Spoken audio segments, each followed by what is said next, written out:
Ask the Dean, episode 99.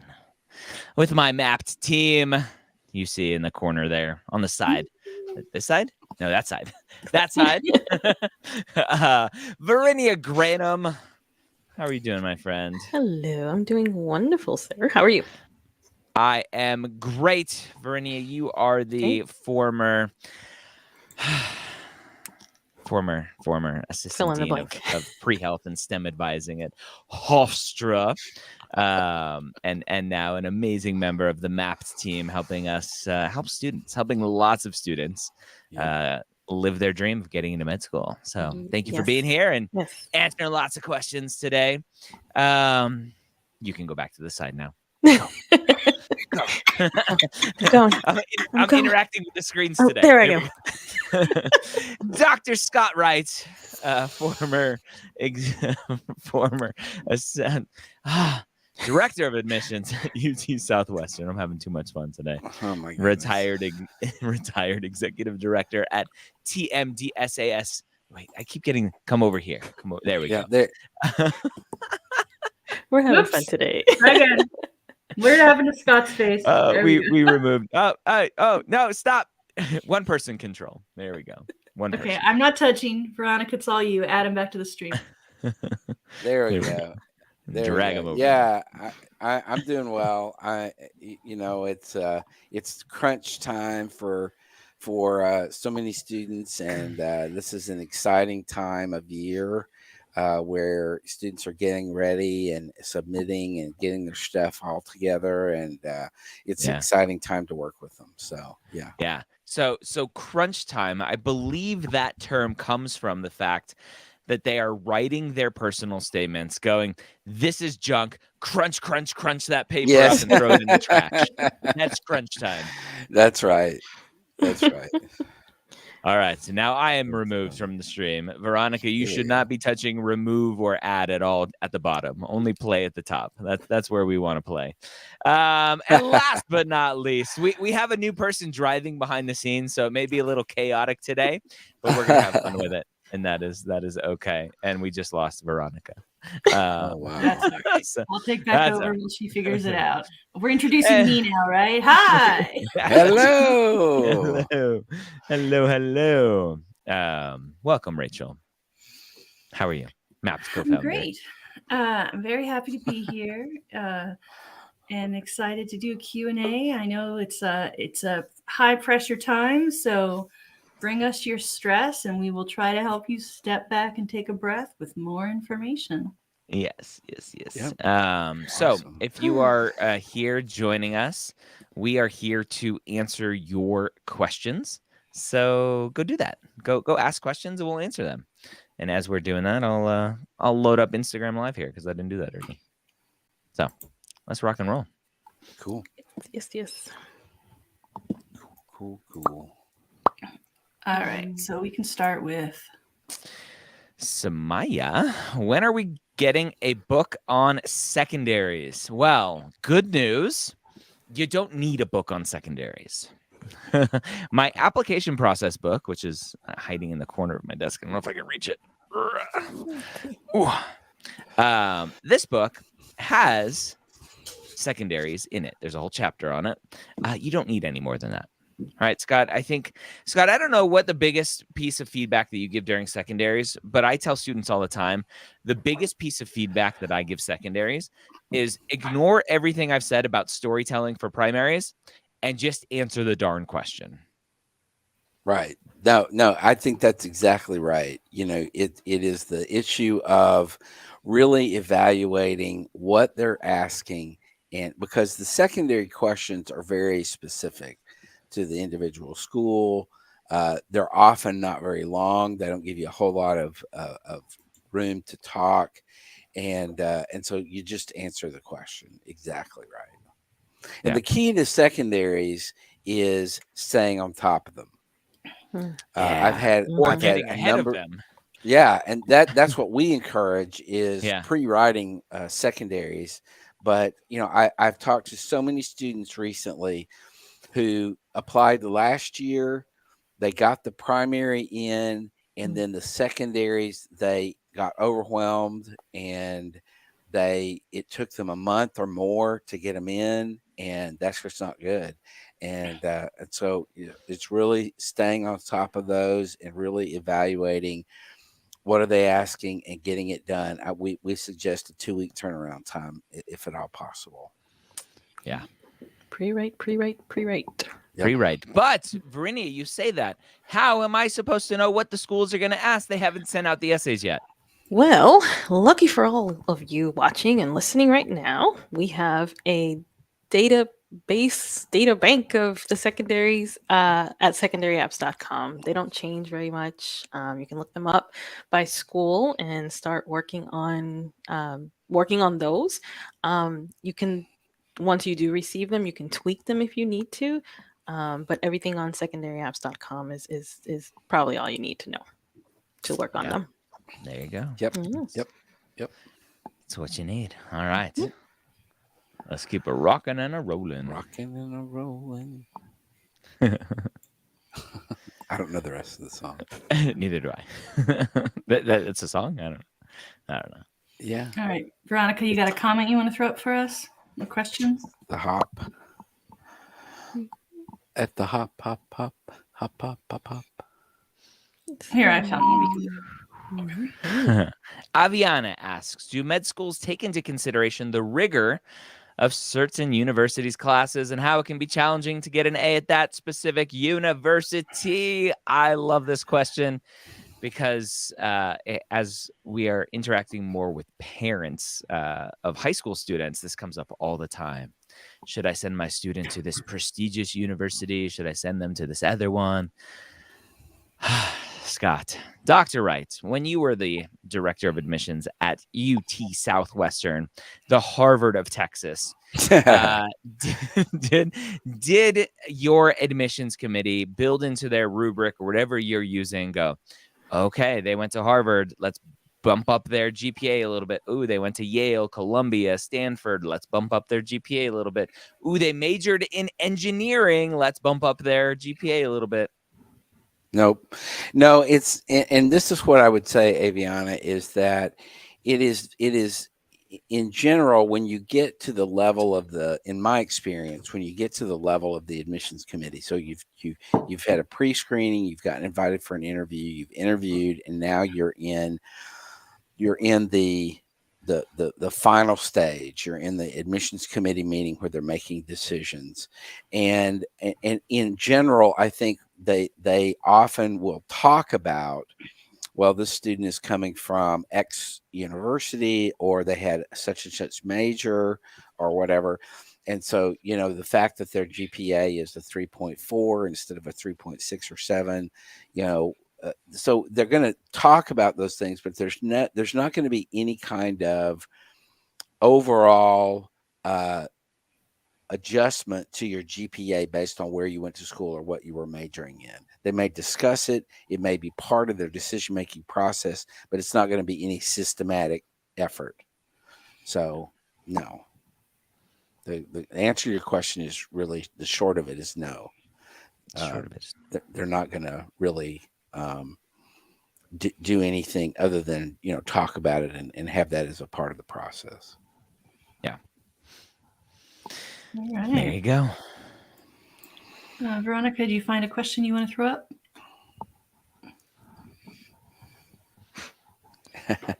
I can keep helping. We can teamwork this. I found one I liked. All right. Deba asks, how are disadvantaged students viewed? So disadvantaged students. So let's clarify what this means. On AMCAS, specifically on the AMCAS application, maybe a little bit on the TMDSAS application with the optional essay. AMCAS specifically, you can mark yourself if you want to be considered a disadvantaged student. Now, the AAMC has some loose, vague guidelines around, well, what is considered disadvantaged? And it says students may want to consider things like growing up in a medically underserved area, needing some sort of government financial assistance like Medicaid, SNAP, WIC, those kinds of things. but that's one aspect of it. And actually, this is a very interesting question, because just recently I was on Reddit engaged in a conversation where a student was talking about they come from a very religious, kind of culturally strong environment, where the woman education is not like supposed to be the woman's focus. The women in their culture, in that religion, whatever it is, are there to get married off, to have kids. And that was the household that she grew up in. And her parents kicked her out of the house at one point in her high school career because she wanted to go to college. She wants to become a physician. And she's like, is that a disadvantage? Should I mark myself as disadvantaged? And lots of people are like, no, that's not disadvantaged. It's not a financial disadvantage because your parents aren't poor. And I vehemently disagreed with that. I'm like, if you're raised in a household where you're told over and over and over again that your education, your future is not important, like that's a disadvantage. That gives context to who you are. And so I actually sent an email to a contact that I have at the AAMC, and I was like, I would love for you guys to give more context around disadvantage and maybe do some case studies of like, what about this and what about this and what about this? So we'll see what comes of that. But Scott, again, I'll lean on you from a former director of admissions role and your role as the kind of executive director at TMDSAS. Again, from a TMDSAS aspect, there is no strict, do I consider myself disadvantaged? But that optional essay on TMDSAS, I'm sure a lot of students use that as a disadvantaged essay. Yeah, they do. They'll talk about, because the essence of the essay, there are two optional quote extra essays for TMDSAS. And yeah, I think a lot of times students will talk about the context of their life, and I agree with you completely, Brian, that the disadvantage is a big box, and a lot can fit in that big box. And so what I think that as with AMCAS, same thing with TMDSAS, if you consider yourself to be a disadvantage for whatever reason, then you can talk about that. And if the admissions committee member or the admissions committee at large doesn't agree with you, then they'll just discount that, and they won't, have that as a part of consideration. It's not going to be, a big red flag. This person's trying to be, something that they're not, or they're trying to wiggle their way. I just think that you have to make that decision as an applicant, and then you push forward with it, and don't worry about kind of, if the admissions committee is going to discount that, then let them do that. But I don't think that should stop you talking about it. Yeah. I wanted to add this to the stream. It's not super blown up, so it might not be easy to read. But if you look at AACOMAS, there's a section that has background information, and this is essentially their disadvantaged area. Maybe if I do that and be a little bigger. So you can see it's just a check marks, right? And it's things like, I graduated from a high school with a low percentage of seniors who receive a high school diploma. English is not my primary language. And it's, again, I know this is kind of small, but the fine print here is these things show me that you're educationally or environmentally disadvantaged. And then down below is stuff about taxes and money. So even though AACOMAS doesn't have the essay for it, it's definitely still allowing for disadvantage isn't just financial. Yeah, that's good. All right. Another interesting one. Are there any disadvantages to applying early? So, very interesting question. So, Varinia, talk about the disadvantages of the opposite of applying late. Why do we always talk about make sure you apply early? Yeah, sure. So this whole process, right, at medical schools offer rolling admissions. So that means as applications come in, they're reviewing and they're pulling people aside, right? Less and less interview spots available, less and less seats as as the weeks go on. So the disadvantage is to the opposite to applying late, is that you are lowering your chances of getting in. So I don't see any disadvantages to applying early Mhm. in Yeah. this process. The early bird gets the worm. Early bird gets the worm. So, Dr. Wright, I've had a conversation with I won't name names, but a very prestigious director of admissions at a prestigious university, medical school. And I've also heard from a student just recently who said the same thing. She was told the same thing, that applying early can sometimes, right, that day one, day two can sometimes be a bad thing if your stats aren't amazing, because it's assumed that everyone rushing to get their application in are going to be the super go-getters, 4.0s, like really strong applicants, and you may get lost in the weeds there. What are your thoughts? So let me just say this in a way that I'm trying to think of the right word to use in response to that, what you just said, and bullshit comes to mind. Now we have to flag this episode for Oh, I'm sorry. Oops. It's a little Sorry. pixelated. Bullarchy. I don't know who that director of admissions was, but if your process in your medical school has room for applications to fall through the cracks, then there's something wrong with your process, not with the applications. Interesting.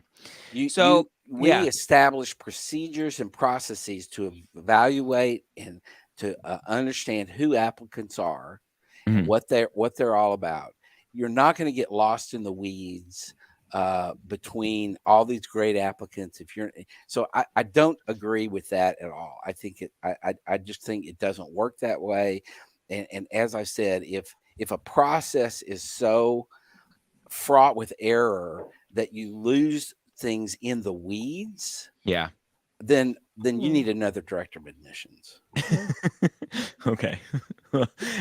Interesting. The only thing that I could think about when I was told this, the only process that I could see where this happens is if their system basically says, okay, on day one, we're going to look at all of these applications. We're going to take the people we want, and we're going to throw out the rest. Day two, we're going to take the people we want, we throw out the rest. And they're filtering like day by day is the only thing that I can see that their process would have issues like that. Well, and I understand what you're saying, but I think that the process presupposes that there are going to be a variety of different kinds of applicants throughout the process, daily, weekly, whatever. And so, what they're not doing is saying, because what I just can't even conceive of how a medical school would do that, because what's going to happen is, maybe day one, you pick out 10 applicants out of the 100 because the other 90 aren't as good as those 10. But on day 15, one of those 90 was better than any of the others that we're doing on this day. I mean, again, it doesn't make sense as a procedure. Yeah. It doesn't, get the medical school where they want to go in terms of looking at, good applicants and strong applicants or whatever. So I just don't think it works that way. And it would surprise me if a whole lot of medical schools do it like that, because they're going to end up losing people. Yeah. Semri asks, my parents keep telling me to apply everywhere. That's a lot of money. But I follow your advice on building my list. How do I change my parents' mindset? You have them listen to our podcast. Yeah. I mean, if they have lots of money, and there's no harm in applying everywhere, other than it's a lot of work and a lot of money. Yeah, it's a lot of money. See, and this is what I think about that point. Semri, this is what I think is that mom and dad may have tons of money, but you're the one that's going to have to do all the secondary applications in the summer. And if you're applying to 75 or 80 schools, God help you, and in the summer trying to keep track of all those secondaries and when they're due. And I mean, logistically, it's going to be a nightmare. So, And, I think an maybe average of 4 to 5 secondaries per school, 80 schools, 400 essays. Yeah. And so I think that you lay that out for your parents to see.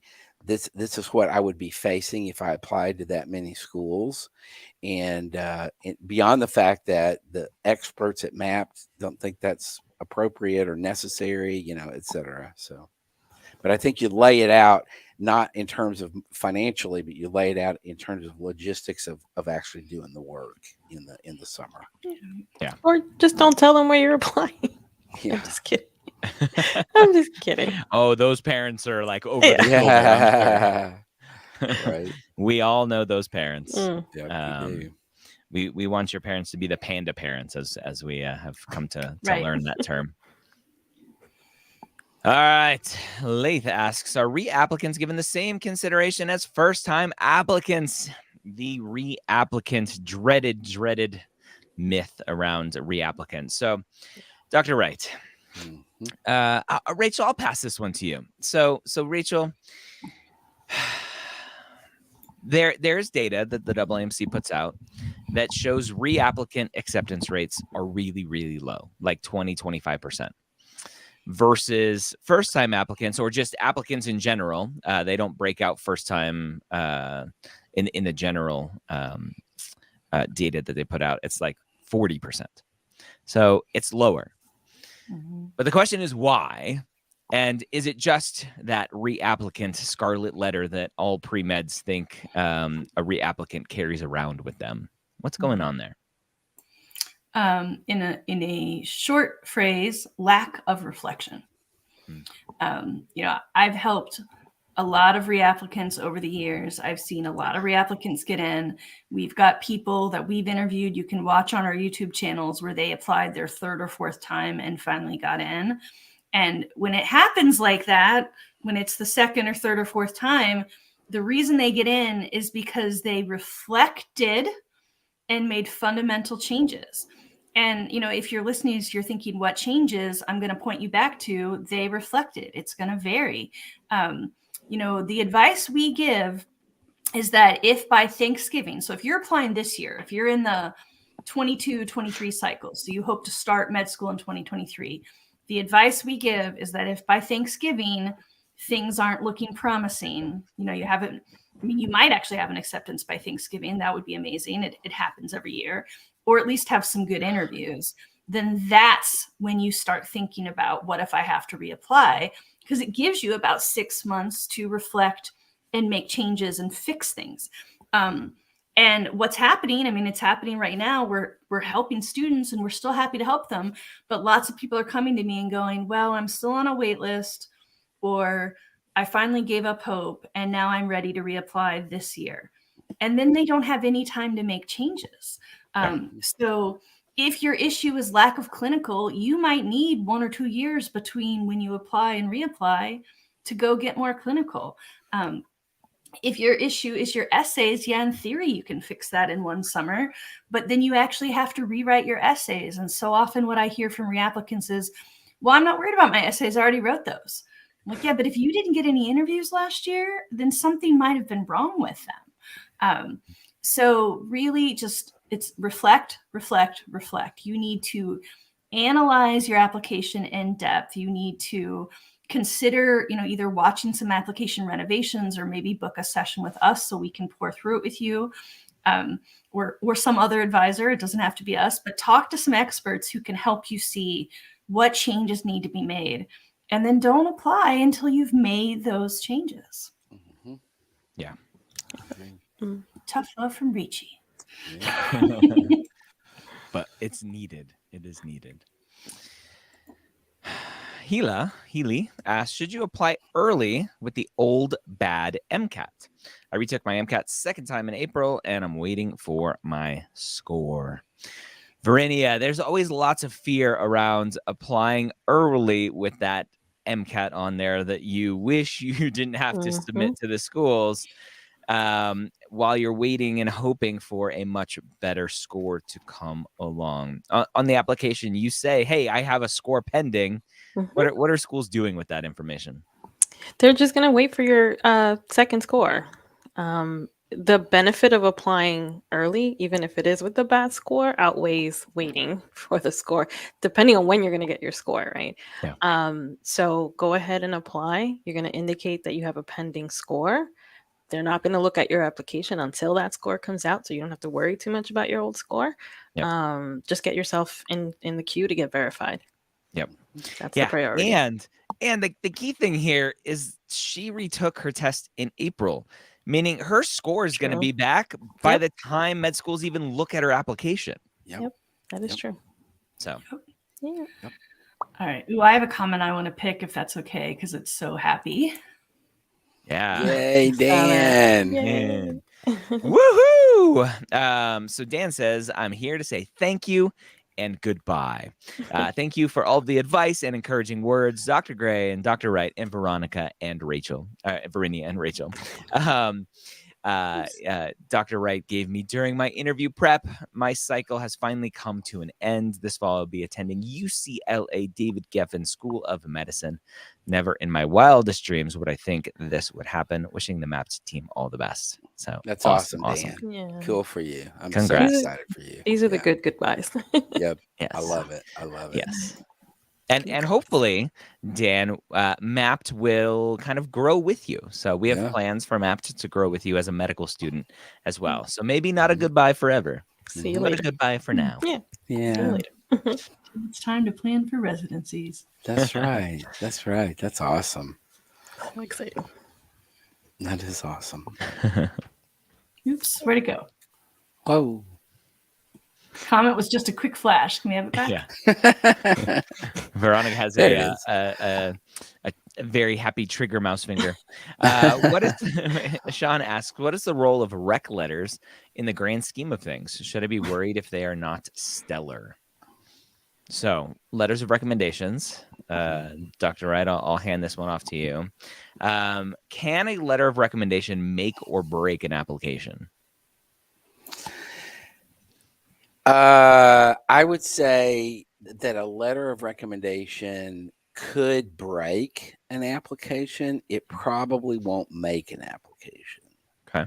I would say that letters are traditionally strong. Some letters come in and they're not, they don't, it's clear that they don't really know the student that well, and they're just kind of basing it on what their experience with them was. But I would say most letters are good to great. It's very rare to get a bad letter. Super rare to get a bad letter. But if a bad letter did come in, that could cause some real problems. Yeah. So I would say, Ishan, to your question, the role of the letters is variable. And should you be worried? No, I don't know how you would even know if the letter was stellar or not, because the vast majority of students waive their right to even see the letters. And so, but I honestly, if you know the recommenders, you've asked professors that or supervisors or doctors or whatever, then I would say that the chances are pretty good that they're going to be a good letter, and it's going to just fall in line with other things in the application, where the admissions committee is looking at it and saying, okay, these are good letters. Or, often in my experience, what would happen is that an admissions committee member would say, oh, this letter is unusually strong. It's clear that they really know the student well, and they really talk about them in very effusive terms, and et cetera. And so, is that going to make that application? No, it's going to fall in line with everything else that we know about the applicant. So I would say the role of letters is variable depending on the letter, but most of them are good letters. Yeah, Scott, let me ask you this question. In Application Academy yesterday, I had a question. A student was given a letter by the doctor that was writing it, and sometimes that happens, right? The doctor's like, "Okay, here's the letter that I'm going to submit. What do you think?" Yeah. And you can't control that. Right. But the student is a little bit concerned because English is not this physician's first language, and the grammar in the letter is not the best, and the student's really concerned. Should I go to the doctor and say, "Hey, can you fix this? Should I not?" And my basic advice to her was like, "Look, this doctor is not the first doctor in the world that English is a second language. As long as the message comes across about your traits, your qualities that they're trying to get across, the reader is going to understand and go, oh, Yeah. English is obviously not this person's first language. That's fine." Right. No, I Yeah. agree What do with you that think? completely. I don't think that the medical schools are going to hold the applicant responsible for bad grammar in a letter. I've seen letters. I've seen letters that come from a different country Mm. and are written in some other language and then translated into English by a friend or whatever to show, because maybe the student is from a different country, or maybe they did a study abroad, and there's a lot of different reasons. So, to your point, no, I don't think that the medical schools are going to hold responsible, and I would say just not even worry about it. Yeah. Chrissy asks, I'm a very non-traditional applicant. I got my associates in radiography and took boards for X-ray, mammography, DEXA and CT, and a BSRS. What challenges will I face along the process? So I want to first ask Chrissy, why do you assume there are going to be challenges? Right. That's a very interesting way to ask this question. Varinia, non-traditional applicants. Challenges? No different than any other pre-med. Yes, potentially if you have family responsibilities or, things that take up your time, and so it takes away time from other things, balancing that potentially. But just looking at this information, we can't really say that you're going to have challenges. I don't know if you have the prereqs, if how are your grades, all that. But no different than a quote unquote traditional applicant. Yeah. Ageism, right, is a thing. It's illegal. But right, humans are humans, and they may look at an application and go, wow, these activities span a lot of years. I could only assume that this person is 40, 50, maybe older. Right. You can't avoid that sort of bias, unfortunately, no matter what it is, whether it's age bias or you talk about some sort of mental health stuff or other stuff on your application that someone's going to read and go, yeah, I don't want to deal with that. It's just part of life, right? It's interacting with other people who will judge you for who you are, unfortunately. But yeah, non-trads are awesome. We like non-trads. Yep. Indeed, we do. Indubitably. Healy again. Should I only submit my application to one Weed Out MD school to get my application verified? So this is kind of a follow-up to her other question of submitting while waiting for the MCAT score to come back. Again, if you took your MCAT in April, your score is going to come out, so you can just wait until your score comes out to submit. So yeah, we can move on from this one. Miriam asks, providing respite to your neurodiverse/disabled sibling, can we put that in the volunteer or clinical experience? Rachel, what do you think about this? This comes up a lot, caretaking for a sibling or family member. Yeah, I absolutely think that you should count it because it is caretaking experience. It matches the definition of clinical, which does not have to be in a clinical setting. It just has to be directly helping a patient in the way related to their health.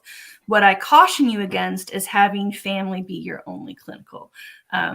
We often have said it's one thing to care for your grandmother, or in this case, your sibling, and quite another thing to care for someone else's grandmother or sibling. So yes, count it. It's valuable and probably very meaningful to you.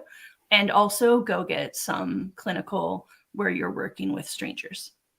Yeah, the AAMC themselves, if you Google like clinical experiences for med school, the AAMC has a blog post about clinical experiences, and caretaking is one of them.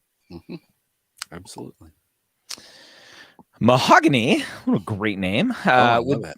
Would getting a letter of recommendation from a nurse be a good idea? I work closely with nurses as a PCA, and I feel like the charge nurse I work with could positively attest to my patient care / clinical experience.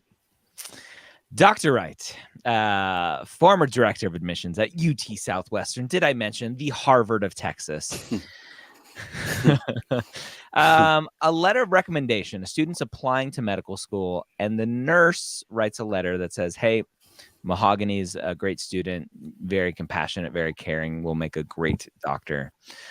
Versus a doctor saying, hey, this person will make a great doctor. Do you see any issues with that? No. I think that, I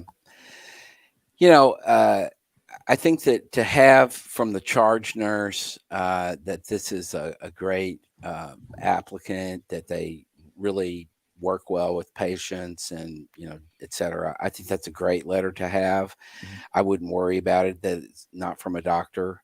I've seen a lot of nurses. I've seen a lot of PAs, other healthcare professionals write letters. Now, the other option is if there's a doctor that you work closely with, or that nurse works closely with and everything, you could ask the nurse if he or she would be willing to write a letter, co-write a letter with a doctor. Yep. Now, if that's not possible, then I wouldn't worry about it. The fact that it's coming from a nurse, that it's going to be disregarded or something like that. Yeah. Right.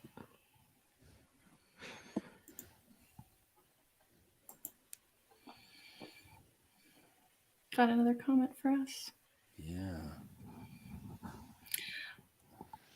Jake asks, I've been a licensed practical nurse, so an LPN, since 2019, and I'm currently approaching my last year of college. Would my clinical experience from being a nurse be a good thing to highlight on my application?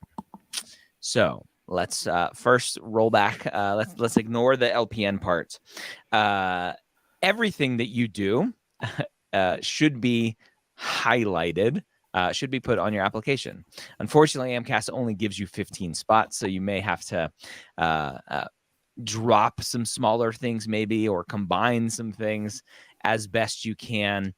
But the clinical experience of being an LPN is phenomenal, right? We want pre-meds to get clinical experience in whatever form that looks like. And being an LPN is a great thing. Mm-hmm. Now, what I caution you, Jake, to do is forcing this like, oh, I've been an LPN. Look at how amazing I am. Look at all these clinical skills that I'm already bringing to the table. That's the kind of highlighting you don't need to do. Just talk about being an LPN, how you impacted your patients, how that impacted you, just highlighting it in that way. Yeah. Great. Absolutely. Shoko, I had a bad semester, fall of 2020, and have also transferred schools the semester after, the spring of 2021. Should I treat my senior year as a post-bac, and how is transferring factored into applications? Rachel, this is an interesting kind of finagling of schools and things. What do you think here? Yeah. I mean, if you had one bad semester, I'm not sure that you need a post-bac. Like you said, it's actually your senior year. So Shoko, when we talk about grades, med schools obviously look at the cumulative grade, which is usually undergrad and post-bac. Grad GPA is separate. If you had one bad semester, obviously you need to reflect and do better, and maybe transferring was part of that reflection. But transferring schools is very normal. That's not going to cause a blink. We've seen non-traditional students who went to 6 or 7 schools, maybe because they were in the military or married to someone who was moving. So especially just one school, no one's going to even notice. And then when you say treat your senior year as a postbac, I guess I don't know what you mean, because postbacs can be a lot of things. They can be for career changers. They can be grade enhancement. It sounds like maybe you're talking about grade enhancement, but again, without seeing your full mapped profile with all your coursework and detailed trends, I'm not sure I really know how bad the problem is. But yeah, if you're still in your 4-year experience, so you're still under whatever original tuition and hopefully scholarship and aid you're getting, then yeah, use that time to get as many prereqs completed as possible and reflect and make sure that you're getting better grades and fixing whatever happened with that semester 2 falls ago. Mm-hmm. Yep. Yeah. Abood asks, struggling with writing the activities and personal statement. We can help with that. What do you recommend? Also, can I include hours from high school and anticipated hours next year in the activity section? So high school, we typically say no, right? You should not include high school unless it's something that you carried over into college potentially. Anticipated hours. So let's make this big announcement here. AMCAS has updated their software, their platform for this new application cycle that just opened up, the 2022 to 2023 application cycle. They now, instead of just a general start date, end date, hours, where they tell you to kind of estimate out those hours, they now have a completed hours section and an anticipated hours section. So no more estimating, guessing what's going on. You just put in what you've done. It won't let you. So right now it's May 2022. It won't let you put in June 2022 in the completed hours section because June hasn't happened yet, unless you're in the future. And then the anticipated hours is there. Mm-hmm. Varinia, is someone struggling with their writing activities, personal statements, besides some pretty great books that we have here? What are your thoughts? Yeah, that would have been my first suggestion. Pick up a copy of the personal statement book. We have tons of resources also on YouTube videos about that you've released about that too. But think about the whole goal of the personal statement is just to answer why you want to be a doctor. It's not a list of what you've done. It's not a list of your skills. So just tell that story. What got you interested in medicine? What activities have you done? Maybe 1 or 2 that kind of reinforced why you're doing this for yourself. And that's it. Address that in your personal statement. But definitely pick up or look into getting a copy of the personal statement book. We do offer essay review as well, essay feedback. You're welcome to look into that if that would help as well. Yeah. That's or it. even a one-time call. Like if you're really struggling, like I don't even know where to start. Where to start? Jump Absolutely. Yep. Bueno. Genesee asks, how does it look if multiple activities all start around the same time? I don't want to have it seem like checking off boxes when changing to working nights opened up my days for other opportunities. Dr. Wright, what do you think? How does it look if multiple activities all start around the same time? I don't want to have. Well, I mean, if you started the activities around the same time, then that's what you say. I don't know what the option is. If that's the reality of what you did, then what's the option? I don't understand what you would do otherwise. So it is what it is, And if it looks like checking off boxes, just because it looks that way doesn't mean that you're going to be disadvantaged necessarily in the process. I mean, they're going to look deeper and see, other things, and they're looking, holistically at the entire application and stuff like that. So, but I would say don't really worry about it. Yeah. Fia asks, I am reapplying. How different does my personal statement need to be from last year since my seeds didn't change? Also, does it look bad if I'm getting different letters of rec from last cycle? The dreaded, how much does my personal statement have to change question. Rachel, we get this question a lot. Right. a lot. What are your thoughts? Yeah, well, I touched on it a little bit before. So I had said one of the issues that sometimes happens with reapplicants is that they don't rewrite essays. Now, that doesn't mean that you always have to every time. So to your point, I mean, it sounds like you kind of follow FIA the way we write, right? We believe in storytelling. We like to talk about seed and watering events. So to your point, probably your stories are the same. What you may need to be doing is reflecting on how tightly and well constructed is that essay. One kind of good rule of thumb is to read it out loud to yourself or to a friend. If you stumble a lot while reading that, then maybe it's too formal, maybe it's too long-winded. See how it sounds. It should more or less read the way you talk. We already plugged the fact that we have essay advising services, so we've mentioned that, but I know that that's not something that is affordable for everyone. But it is good to get a second or third set of eyes. I don't think you need 10 people looking at it, because then you're going to get 10 different points of view and you're going to write an essay by committee.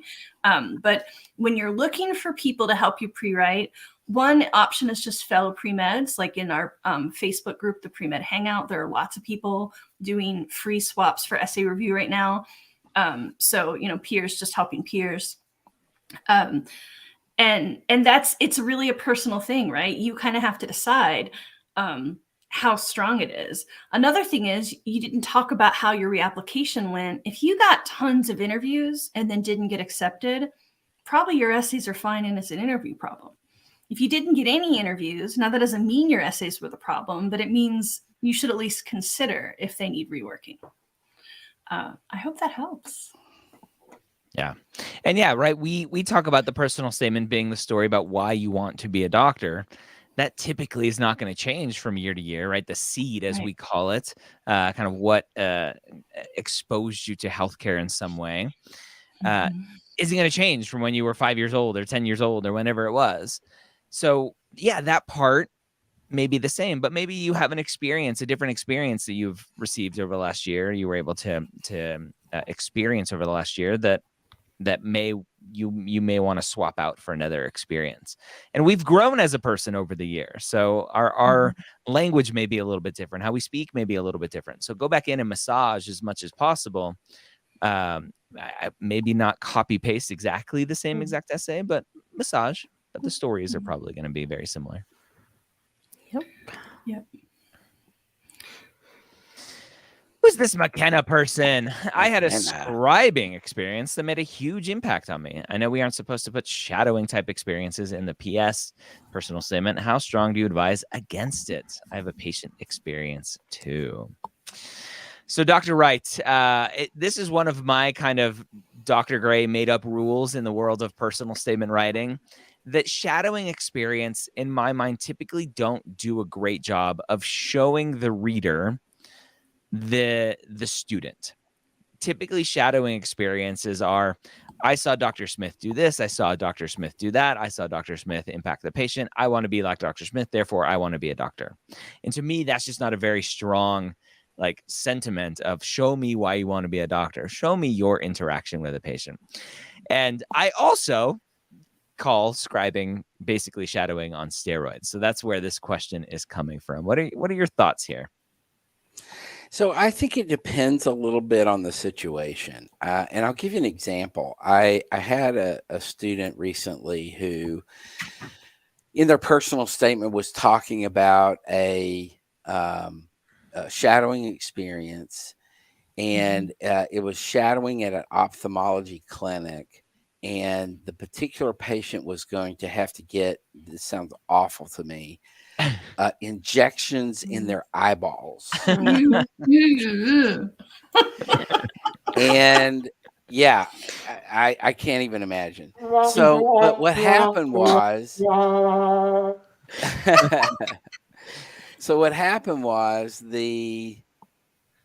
student, the patient looked, and the student was shadowing this doctor. The patient looked at the shadower, at the student, and said, "Can I hold your hand?" Yeah. And so it all came out of this experience of the the student being sort of pulled into a more active role Yes. in this experience by holding the patient's hand, and it led the students to talk about in their personal statement the importance of compassion, the importance of touch, Mhm. and how meaningful that was to that particular patient that she, and so I don't feel as strongly about this, I think, as you do, Ryan. I think that Well, I think we would agree on that specific encounter, because Right. as soon as there's an active role, to me, that's not shadowing. Right. Yes, the student was there because they were a shadow, but as soon as there was active participation, then it's fair game. Right. Mhm. But I think that there is validity to a student talking about a shadowing experience where they were, just really bowled over by what the interaction looked like between the doctor and the patient. And I think it goes back to reflection. Yeah. Why was this interaction that I witnessed so impressive to me? Why did it mean so much to me? Why did it really solidify that this is the right path for me? Maybe they're shadowing, and the student talks about how they followed the doctor around for a couple of days for 8 hours a day, and they didn't realize all of the administrative stuff that doctors have to do, and it really opened their eyes to that it's not just all about walking into the patient's room and dealing with the patient, but there's this whole set of other things that doctors are consistently doing, whether it's battling with an insurance company on the phone, or whether it's typing in stuff or whatever. So I think there is a validity to some experiences of shadowing. I do agree that I don't think that they're as strong typically as a clinical experience where you are being more active and can talk about that. Yeah. Okay. And McKenna did chime in that hers also involves hand-holding, so it sounds like she may have a good exception to the rule. Yep. And when we say rule, right, again, this is fake made up Dr. Gray rules that a lot of people are talking about. Yeah. It's a philosophy. You can find other philosophies out there. All right. Well, it's 1 minute to the hour, so I think that wraps us up. Awesome. I was after you said it's a philosophy, I was going to say it's a motto. What's a motto? Nothing. What's a motto with you? Gotta love some Lion King quotes in there. Having kids, right? Yeah. Right, Varinia, having kids. Hakuna Matata. Well, I'll chime in to say we had a ton of questions today. Didn't get to them all, of course. Friday, you can find Dr. Gray. Oh, actually, wait, maybe not this week. Yeah, probably not this week. Okay. Next Wednesday, we'll be back. Next Friday will be Instagram live Q&A with Dr. Gray at 11 a.m. over there. And you can always sign up for a session of advising if you want 45 minutes to just pick our brain ceaselessly for that period. So keep asking. We'll keep answering. Do we want to tell people why I'm not going to be there Instagram live on Friday? Yeah. Because I'm going to be hanging out with you, Rachel, for the first time ever in person. Woohoo! Yeah. So that'll be fun. I'll be hanging out in Columbus. I'm going to wear my Gator shirt around campus, and hopefully nobody. At least it's not a Michigan shirt. Come on. Yeah. I wouldn't do that. All right, everyone. Thanks for hanging out. Have a wonderful day, and we'll see you soon. Bye-bye. Take care.